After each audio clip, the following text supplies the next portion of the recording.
Liminal space horror has never truly scared me, but I am deeply intrigued by it, which is why when the Backrooms movie came out in cinemas, I was all over it. You see, over the years, I have tried to soak in some of the history of liminal space horror, why it exists, and what it means, and how this passionate community has gathered over this idea of the unfamiliar familiar, the lost spaces in between, that interior you feel like you recognise, and yet something about it isn't quite right. And all these accompanying feelings of anxiety, claustrophobia, and profound loneliness that are triggered upon viewing some of these images. And also how this genre exploded in popularity, aptly enough, during the 2020 pandemic, where the vast majority of civilization was told to stay indoors. I even kind of gave it a go myself on my Chosen Chimp Doctor Who YouTube channel. I created a piece titled Liminal Doctor Who Space, where I trawled through the thousands upon thousands of screen grabs I'd accumulated over the years of Doctor Who TV, selecting the loneliest looking ones and then collating them in a piece to music. I don't know if this project worked, but what I do know is that the music score was amazing because it was produced by my friend Bram in the Netherlands. So cheers for that, Bram. That's the one thing that I can say was definitely awesome about that video. Occupying but a segment of the liminal space horror genre is the mythology of the Backrooms, which began with a 4chan post in 2019 which added fictional context to a creepy looking image that had been circulating on the web since 2011. The image was of a weird yellow room. It would emerge years later that this photo was taken in a hobby store in Wisconsin, which has since been renovated. But by that point, the lore of the Backrooms had already taken root. This endless labyrinth of confused architecture, where should you be unlucky enough to be trapped in, will slowly break your sanity, accompanying you only with your own growing sense of dread and something else.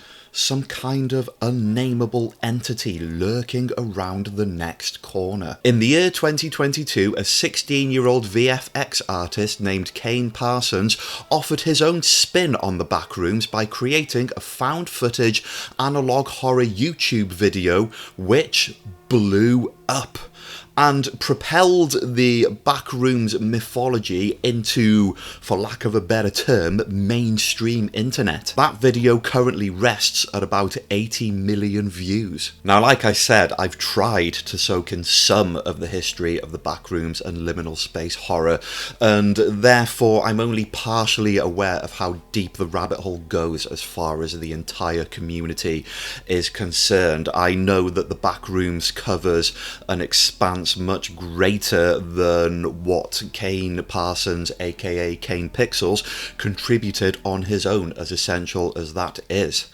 I also know that whether or not the Kane Pixels videos can even be considered liminal space horror in the truest sense is also a contentious topic, and I also imagine that there is a lot of argument and a lot of dispute as to where the credit should go for these creative visions. And so, knowing that this iceberg is deep and knowing that I am merely treading water, I say this with the utmost respect to all the creators and all the visionaries and all the writers who have created other Backrooms adjacent stuff. I am aware of a few of them and I know that it is cool, so I say this with the utmost respect.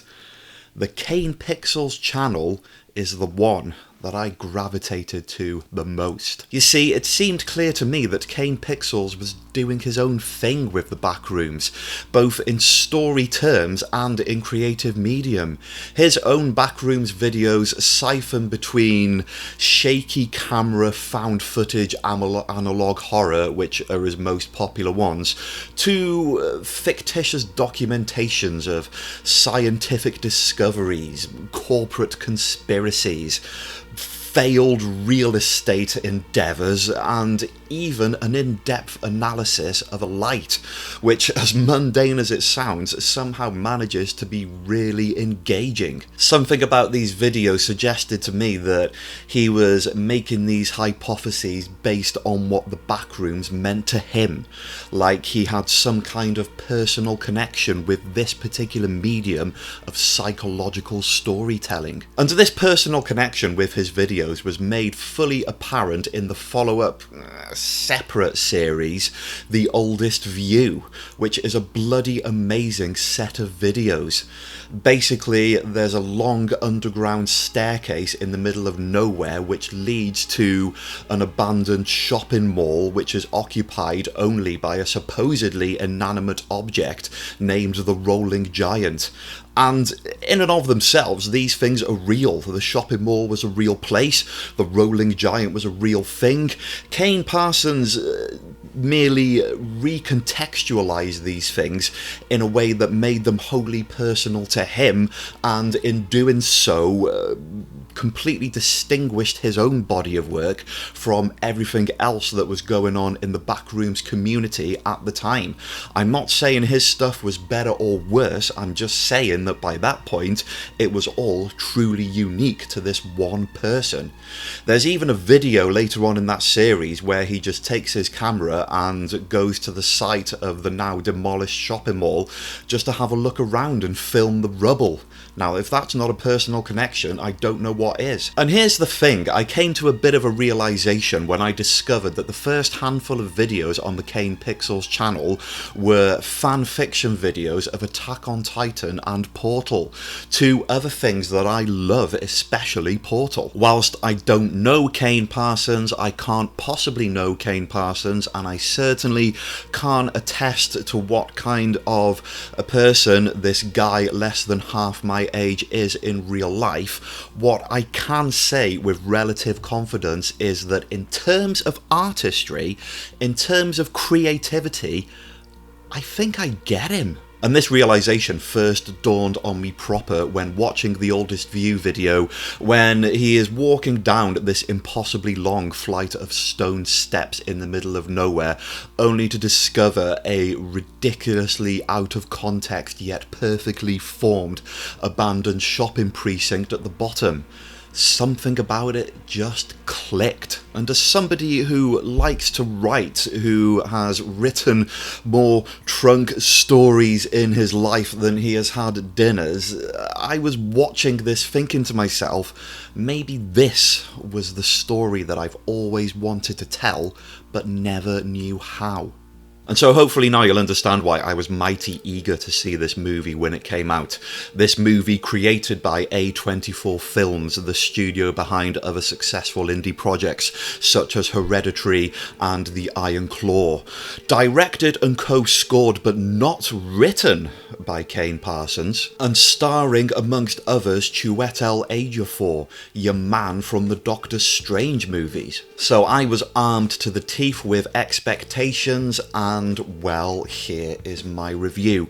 Completely spoiler free, although I am going to drop a spoiler light observation that I made at the end of this movie that you don't have to watch. The year is 1990 and Clark is lonely.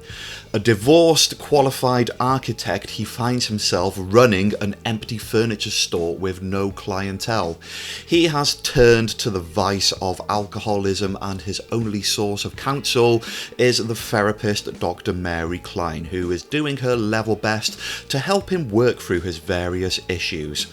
And it's at this point when the lights in the store that he owns begin to go funny. And so Clark stumbles upon an entrance to the enigmatic Backrooms, a seemingly endless maze of things that look familiar but are anything but in this context. Rooms with impossibly narrow corridors, doors that are placed in ridiculous positions, items that are half clipped in the walls, and other unfamiliar madness. What is Clark supposed to do with this discovery, and how will this realm of liminal madness affect him psychologically? First and foremost, this film does a very good job of describing the Backrooms to the uninitiated. Our main character uses a few analogies and similes and metaphors which help people who would otherwise struggle to describe the Backrooms place it in an easy to digest context for people who might just be unfamiliar with this whole genre of storytelling. I still don't know whether to tell the uninitiated to bother watching the YouTube videos first before going into this movie.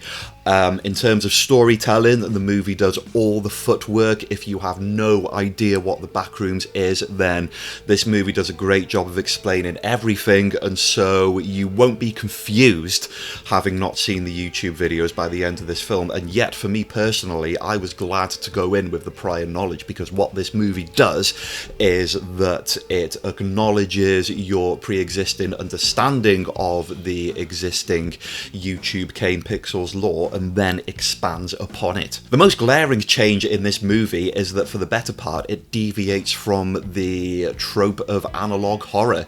In two separate scenes, it pays homage to the shaky camera style of horror filmmaking, but the rest, it's a omniscient traditional movie viewpoint, which is something that has never been done in the Kane Parsons world of the Backrooms before, and this makes the entire presence of the audience in relation to the interior of these rooms very, very different and altogether fresh. And I'm going to talk about the one major negative I have with this movie, because I've got a lot of positives to get through, and that's the main characters don't really have any level of hesitation when it comes to exploring this realm.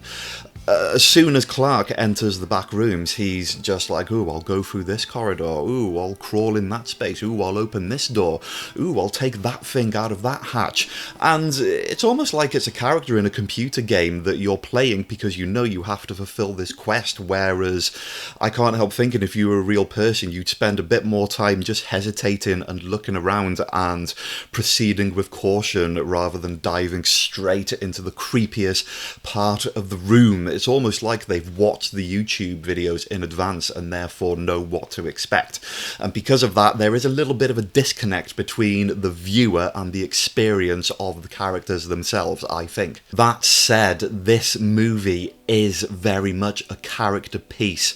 It is character driven to its core, and therefore everything here matters, everything counts. So you get this real tightness of storytelling that I haven't seen a great deal in a lot of the TV shows that I've been watching recently. There seems to be a lot of wasted time with things that don't add up, with scenes that operate in spite of one another. But in this movie, there's a very focused, small, finite set of ideas that make this experience a full, fluid A to B journey. I've got to keep in mind that this is more of a collaboration than the YouTube videos. It is not just Kane Pixels, or Kane Parsons, should I say, pulling the strings here. He directed, he co-scored, but he did not write this movie. This movie was written by somebody called Will Sudick. The dimensions of the School of Thought are going to change somewhat. The ideas thrown into the pool are going to be expanded, and yet I still gather the sense that this is horror after my own heart. There is something about this film that just speaks to me, and there's a particular scene in the latter section of this movie, I'm not going to spoil it, but there's a particular scene where the main characters sit down to have a conversation, and I won't say any more than that, but there is something during that scene that really gave me chills, and I asked myself, why did it give me chills? And the reason why is because it was the thing that haunted many of my nightmares when I was a child. And I'm thinking, did these guys enter my sleep when I was young? How do they know that this would push my buttons? And so, like the YouTube videos, I found myself having a somewhat intimate psychological relationship with some of the themes running across this film. There was a great deal more horror in the traditional sense than I expected. I know that sounds kind of daft. It wasn't just an exercise in liminal space. There is other stuff going on, particularly in the latter section of the Backrooms, that is rather shocking and somewhat stomach-turning. For this reason, it's clear to me that the Backrooms movie is going to be a very divisive thing, and a lot of this is down to the pure subjectivity of the chills that this film offers.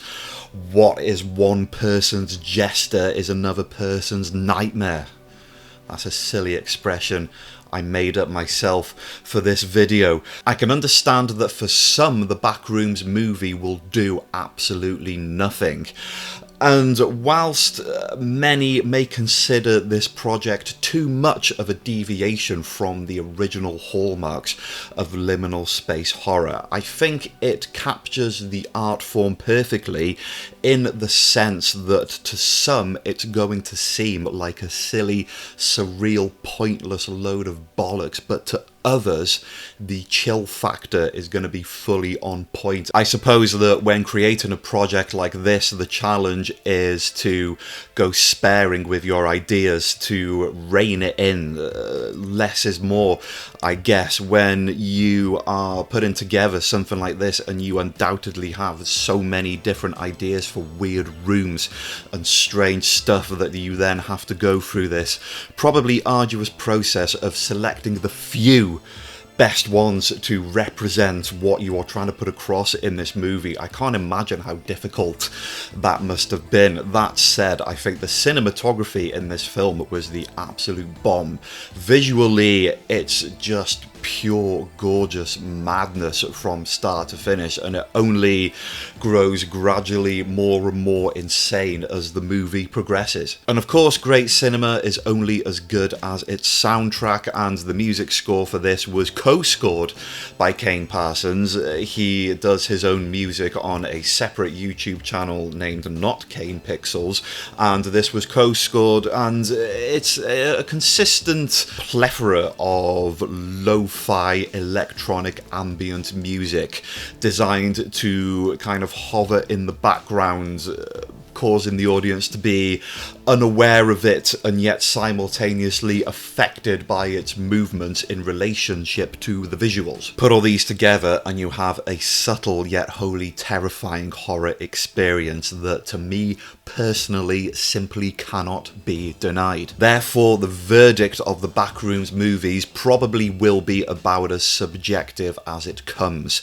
To the YouTube initiated, I will say, get yourselves to the cinemas if you are able to do so. It delivers on your expectations and gives you several extra bars afterwards, and whether or not those extra bars are to your liking will be where this conversation will become very interesting and hopefully not too nasty. Everyone's gonna have their different takes on this movie. Such is the beauty of the genre. I guess that I just hope people will converse about it in a civilized manner.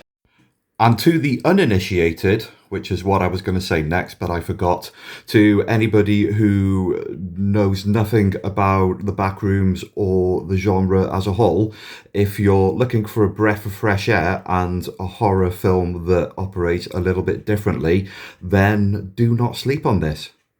I, for one, came out of the cinema bouncing off the walls. I loved the twists, I loved the identity of this movie, I loved the themes of human psychology that it represented. Like the Kane Pixels videos before it, it just clicked. And that, distinguished followers, is enough of my waffle. Tell me what you thought of the Backrooms movie. I would love to read your comments in the comments section, but be nice and please refrain from dropping any spoilers, otherwise I will have to delete that particular comment. But thank you so much for watching this video. If you want to check me out on social media, then please visit my Blue Sky page at thechosenchimp.bsky.social. You can also check out my other YouTube channel, The Chosen Chimp, where I talk specifically about the great institution that is Doctor Who. You can watch my liminal Doctor Who space video while you're there, if you want. And now, without further ado, I will drop my spoiler light observation that might tell you a little bit more than what you want to know about this movie if you haven't seen it yet. So I'll do a 3, 2, 1. Goodbye to everyone else. Here is my spoiler light observation. Given the information that this movie provides about the nature of the Backrooms, how it works and what it represents, I can officially confirm that the oldest view videos are, without a shadow of a doubt, part of the Backrooms universe. If you watch this Backrooms movie and then watch the oldest view Rolling Giant videos, they will make even more sense than they did previously. What's that you say? Oh, you knew that already anyway. Okay, well then I'll shut up. Thanks very much for watching. I hope you guys are all doing well. Whoever you are, wherever you are, please stay safe and do please have a good one.